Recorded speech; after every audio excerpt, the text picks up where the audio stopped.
നിങ്ങൾ ഈ channel subscribe ചെയ്യാത്തവരാണെങ്കിൽ ഉടൻ തന്നെ ചാനൽ സബ്സ്ക്രൈബ് ചെയ്യണേ.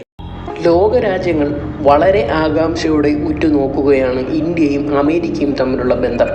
കാരണം മോദിയും ട്രംപും തമ്മിലുള്ള ഉറച്ച ബന്ധം ഇന്ത്യ അമേരിക്ക ഇപ്പോഴുള്ള ഊഷ്മളമായ ബന്ധത്തെ അരക്കിട്ടുറപ്പിക്കുന്നു. 2030 തങ്ങളുടെ ഉഭയകക്ഷി വ്യാപാരം $500 ബില്യൺ ഇരട്ടിയാക്കാനാണ് അമേരിക്കയും ഇന്ത്യയും ലക്ഷ്യമിടുന്നതെന്ന് കൂടിക്കാഴ്ചയിൽ പ്രധാനമന്ത്രി നരേന്ദ്രമോദി പറഞ്ഞിരുന്നു. US ഇന്ത്യ ഉഭയകക്ഷി ബന്ധം ശക്തിപ്പെടുത്തുന്നതിന് വേണ്ടിയിട്ടുള്ള നിരവധി തീരുമാനങ്ങളാണ് ഇരുവരും കൈക്കൊണ്ടിരിക്കുന്നത്. ഇതിൽ നിരവധി സുപ്രധാന കരാറുകളും ഉൾപ്പെടുന്നു. ഉദാഹരണത്തിന് F-35 യുദ്ധവിമാനങ്ങൾ വാങ്ങുന്നതിനെ പറ്റിയും കൂടുതൽ US എണ്ണ ഇറക്കുമതി ചെയ്യുന്നതിനെ പറ്റിയും അങ്ങനെ നിരവധി കരാറുകളെക്കുറിച്ചും ഈ കൂടിക്കാഴ്ചയിൽ സംസാരിക്കുകയുണ്ടായി. 2025 മുതൽ ഇന്ത്യയിലേക്കുള്ള സൈനിക ആവശ്യങ്ങൾക്ക് ഉപയോഗിക്കുന്ന ഉപകരണങ്ങളുടെ വിൽപ്പന US വർദ്ധിപ്പിക്കുമെന്നും ഇതിനോടനുബന്ധിച്ചാണ് F-35 യുദ്ധവിമാനങ്ങൾ നൽകുന്നതെന്നും ട്രംപ് പറയുകയുണ്ടായി.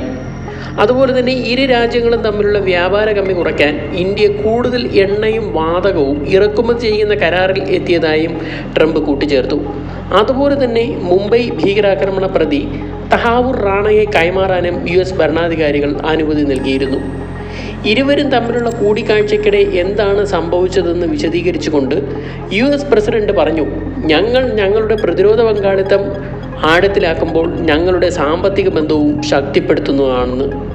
നല്ല വിശ്വാസത്തിൻ്റെ സൂചനയായി ഞങ്ങളുടെ വ്യാപാര ബന്ധത്തിന് കൂടുതൽ നീതിയും പരസ്പര ബന്ധവും കൊണ്ടുവരുന്നു. ഇന്ത്യൻ വിപണിയിലേക്കുള്ള പ്രവേശനം പരിമിതപ്പെടുത്തുന്ന ഇന്ത്യയുടെ വളരെ ശക്തമായ താരിഫുകൾ കുറയ്ക്കുന്നതായി പ്രധാനമന്ത്രി മോദി അടുത്തിടെ പ്രഖ്യാപിച്ചിരുന്നു. ശരിക്കും ഇതൊരു വലിയ തുടക്കം തന്നെയാണ്. ഇന്ത്യ പല സാധനങ്ങൾക്ക് 30 മുതൽ 40 മുതൽ 60 വരെ 70% താരിഫുകൾ ചുമത്തുന്നു. ചില സന്ദർഭങ്ങളിൽ അതിലും വളരെ കൂടുതലാണ്.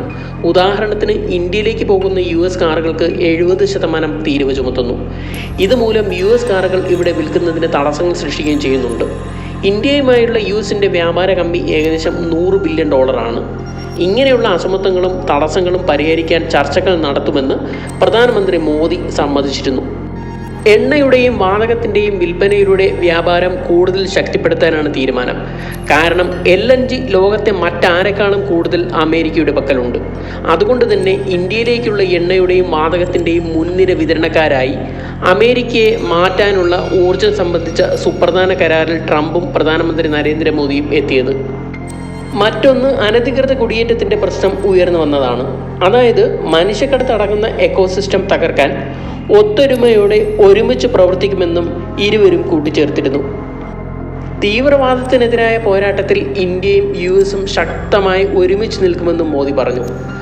അതിർത്തി കടന്നുള്ള ഭീകരവാദം ഇല്ലാതാക്കാൻ കൃത്യമായ നടപടികൾ കൈക്കൊള്ളും. റാണയെ കൈമാറുന്നതിനെ പരാമർശിച്ച് പ്രധാനമന്ത്രി പറയുകയുണ്ടായി ഇങ്ങനെ.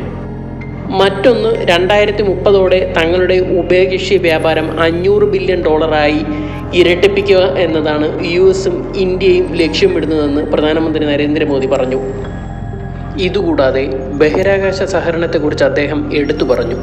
ബഹിരാകാശ മേഖലയിൽ US ഞങ്ങൾക്ക് അടുത്ത സഹകരണമുണ്ടെന്നും ISROയും നാസയും തമ്മിലുള്ള പരസ്പര സഹകരണത്തോടെ വികസിപ്പിച്ചെടുത്ത നിസാർ ഉപഗ്രഹം ഉടൻ തന്നെ ഒരു ഇന്ത്യൻ വിക്ഷേപണ വാഹനത്തിൽ ബഹിരാകാശത്തേക്ക് പറക്കുമെന്നും അദ്ദേഹം സൂചിപ്പിച്ചിരുന്നു.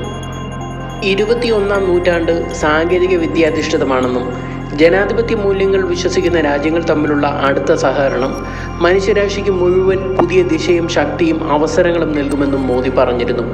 അതുപോലെ തന്നെ ആർട്ടിഫിഷ്യൽ ഇൻ്റലിജൻസ്, അർദ്ധചാലകങ്ങൾ, ക്വാണ്ടം ബയോടെക്നോളജി, മറ്റ് നിരവധി സാങ്കേതിക വിദ്യകൾ എന്നിവയിൽ ഇന്ത്യയും US ഇന്ന് സംയുക്തമായി പ്രവർത്തിക്കുമെന്നും അദ്ദേഹം കൂട്ടിച്ചേർത്തിരുന്നു. ഇന്നത്തെ സാഹചര്യം പരിശോധിക്കുമ്പോൾ ഇന്ത്യയും US തമ്മിലുള്ള ബന്ധം അത്രത്തോളം ശക്തമാണെന്നും അതുമൂലം ഉണ്ടാകുന്ന പരിവർത്തനങ്ങൾ അല്ലെങ്കിൽ ഉണ്ടാകുന്ന ഡെവലപ്മെൻറ്റ്സ് അല്ലെങ്കിൽ നേട്ടങ്ങൾ എന്താണെന്നുമുള്ളത് ഫ്യൂച്ചറിൽ കണ്ടറിയാൻ പോകുന്നതേ ഉള്ളൂ.